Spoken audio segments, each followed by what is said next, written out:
got a great show for you today. I was just upstairs with her. This is my girl, Vivica A. Fox is here.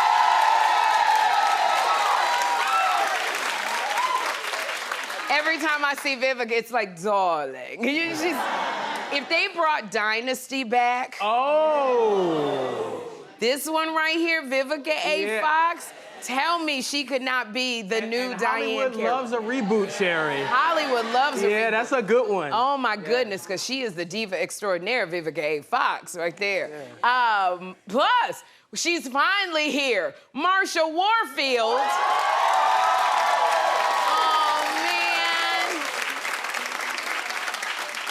When I tell you, I saw Marsha in the chair and I was just like, oh my God, you're my like comedic idol. So it was so nice to see Marsha Warfield. Oh. You gotta have people who've been before you come back because they still got the wisdom to show you where you need to go and get in there. And so I'm excited about that. Good morning, John. Good morning. One of the things I love about you is you love giving people their flowers and paying it forward. You really show homage to the women who set the path for you to do what you do. And that's one of your super strengths, and I love that. Thank you so much, Dawn. You know why? Because I think sometimes, you know, as people age, sometimes we tend to forget about them, and they have so much to offer, especially as you get mature. There's things that you think about, there's things that you're not as mad at. There's just so much wisdom we can get from people who've gone before us, and like they're still viable. And I remember being young, going, "Ooh, they old." Then I realized I'm that one that they're talking about. So many people come up to me and they love, like, I don't mind the term auntie. I love it because for me, I know a lot of people don't like it, but it's a term of respect to me. And it means when you're calling me auntie, it means you value what I bring. You value what I'm about to say to you. So you call me auntie, except if I'm trying to date you, then don't be calling me no auntie. That's weird and it's creepy. Oh my goodness. Yeah, I gotta say, I am so thankful that everyone braved all this smoke to be here today. Thank you for coming out. I appreciate you. And as you know, smoke from the Canadian wildfires blew through the Northeast. So when I tell you these few days, New York City looked apocalyptic yesterday. And now, this is New York City on a normal day, y'all. This was yesterday. The same thing yesterday. It looked like something from a sci-fi movie. And as everybody was walking around, it smelled like a cookout, okay? The same too, this is what, the air quality. My whole body, because I was out running errands all day yesterday, my whole body smelled like I had been burned at the stake. Like literally from my wig down.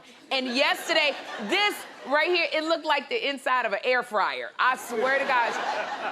I was at the doctor's office and at 12 o'clock noon, it was completely black outside.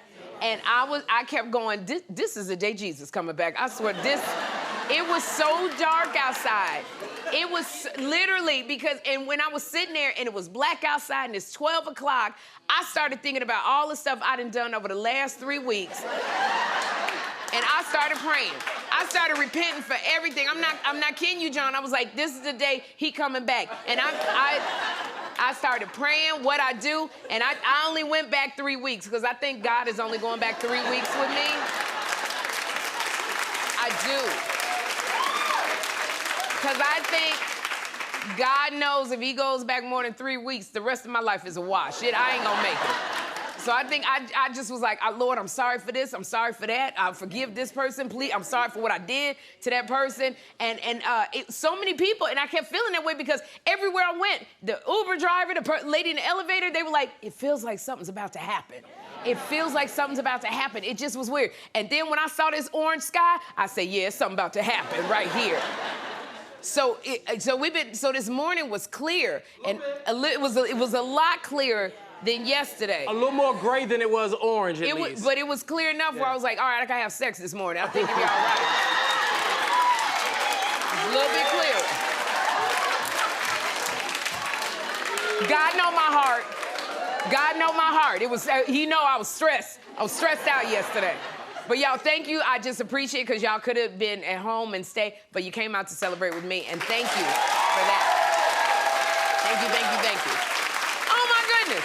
I gotta tell y'all something that was so embarrassing to me. Yesterday, it was like everything was going on during a commercial break. I'm going up the stairs because I was hugging this couple that had been married for 56 years, and a lady in the audience had caught my eye. And so I'm walking down the stairs, and she pointed to me, and it was a lot of music. DJ Sus1 was playing music, and Marco's saying what he's got to say, and it was a lot of noise, and I saw her, and she was pointing at me, and she kept pointing to the back of her leg. And she pointed at me, and there was a tattoo that was going up her calf, all the way up her leg. And she was pointing at me, and I went, me? And she said, you. And she pointed. And I looked, and I said, oh my gosh, she got a tattoo of my face on her leg. Oh my gosh. I ran down the stairs screaming. I found James, our security, and I said, James, the lady up there got she got a tattoo of my face on the back of her leg. I made it. And then I'm running everywhere. I ran to Fernita Wynn, who is our co-EP. And then I said, Fernita, she got my face tattooed on the back of her leg. The lady up there. And then Fernita runs to John, and she's like, John, get a picture. And I'm like, yeah, we got to tell People Magazine and Entertainment Tonight. And Access Hollywood. My face is on the back of somebody's leg. And then John went and got the picture, and he took the picture of the tattoo of my face on the back of the lady's leg. And so when the show was done, I couldn't even think about anything else doing it, because when somebody tattoos your face on the back of their calf, what else do you need to do? And so, oh my God. So after the show, and I kept saying, the People Magazine got this, did y'all, send the story out? And so I'm thanking everybody, and I said, thank you so much that you tattooed my face on the back of your leg. And then John says to me, that's Prince.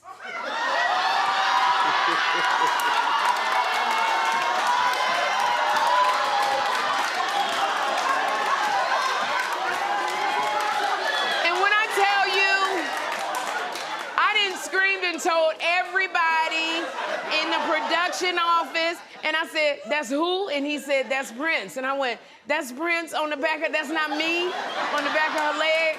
And literally it took like 6 times for everybody, Marco going, that's not you, on the back of the lady's leg. When I tell you, it was so embarrassing.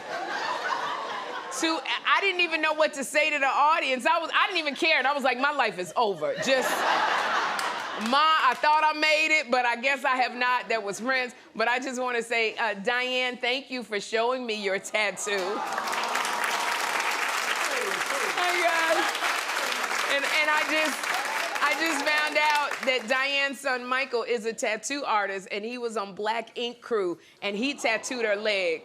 Michael, you could have made my face, maybe, like... But thank you, it was so beautiful. I don't know how I'm gonna get over that embarrassment, because I went and called all my people in Chicago. And I was like, nah.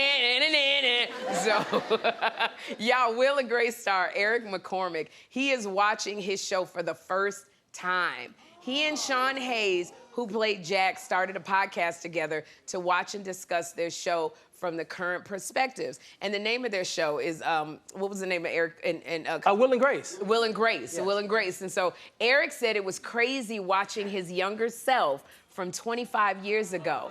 And so he said he wonders if he would do things the same way. And he's like, did I become funnier? Did I become better? And I thought that this was an intriguing idea, because I've been acting on a lot of stuff for a lot of years. And I was on a show called Less Than Perfect, which also starred Sarah Rue, Shazam stars Zachary Levi, Andy Dick, Eric Roberts, Will Sasso, Andrea Parker, and Patrick Warburton.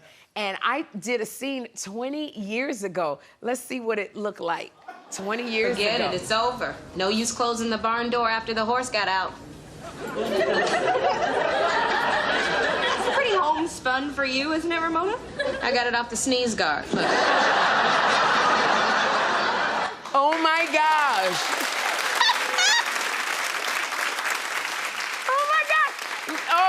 Oh my gosh. And I gotta tell you, I love doing Less Than Perfect. We did it for 4 seasons. It's still one of my favorite shows. The cast and I, we all still get together. But watching that scene, first of all, my voice was so daggone high. I cannot get my voice that high if I tried. It's just like I got so much manage in my voice right now. But in my acting, I'm looking at my hair. I'm like, I don't know what was going on with my hair. Don't know what was going on with my makeup. And oh my gosh, I don't like watching myself. Watching this, I'm cringing because it's like, I don't know about you. Clap if you don't like watching yourself like on TV or something, or it's hard. Because I don't even like, the way my voice sounds, to me when I watch myself, it sounds like nails on a chalkboard. I don't even watch myself on the Sherri show when it comes on TV. John makes me. He makes me watch myself because he says I gotta critique, then I can look at the lighting and see what I'm doing, if I'm talking too fast. But I look at it behind a pillow, looking at myself. And then sometimes I laugh and I call John and I go, that girl made me laugh, she's funny. But typically, I do not like watching myself, and I remember when I did, it was a movie called Brian Banks with I don't remember who was, Kinnear. It was Greg Kinnear and Aldous Hodge and Morgan Freeman. And we had the premiere, and I invited my girlfriends out. It was Shirley Ralph came, Niecy Nash, Kim Whitley, Kelly Stewart, and I rented this like huge Sprinter so all my girls could come and see me. Now this is my first big dramatic role on the big screen. And so I'm sitting there, and Gabriel Iglesias was there, and I'm sitting there gripping my chair. And this is how you know your friends are your friends. They like your sisters. Niecy gonna lean out in the row. She's like, girl, why your hair like that? What's wrong with your hair?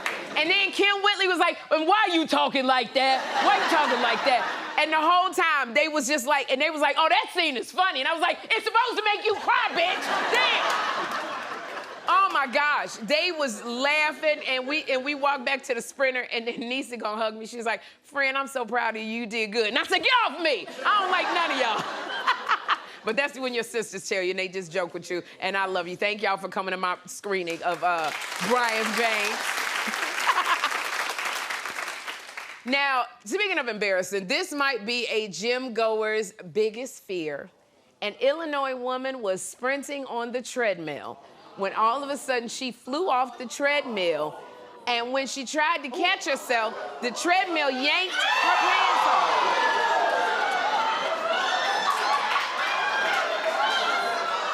Yanked the lady's pants right off, so all you could see was her thong. And what I say, so she had some thongs on, but I gotta say, Lululemon, y'all need to make treadmill pants. This is ridiculous. I don't know why this lady decided to put that treadmill on a 10.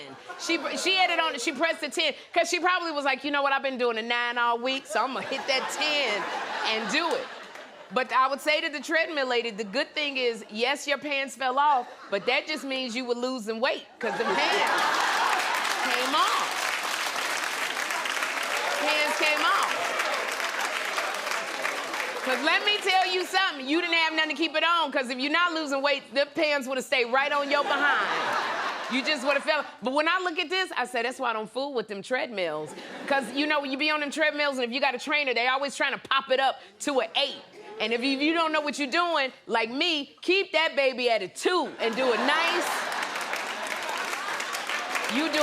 brisk walk. Don't put that thing, them trainers always want to put it up on the incline. Just keep it low, do your walk. Ain't nothing falling off you. Your pants ain't coming off on a nice brisk. I bet you this lady gonna have on capris the next time, too. Come off that daggone treadmill. And as I'm looking at her, I'm just like, oh, my poor girl. I don't know what I would have done if I fell and my pants came off. Because first of all, you wouldn't have seen no thong. You'd have saw them daggone Hanes Herway hip huggers on my butt. I said, because I don't know, and I'm going, who wears thongs to the gym?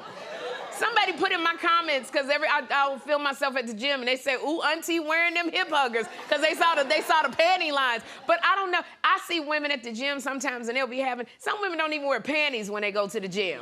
And they the ones be walking around proud, got the sweat stains on their booty, got the sweat stain, walking around proud like, yeah, I worked out, I did this. I can't do thongs and no underwear. I need breathable cotton. I need that cotton.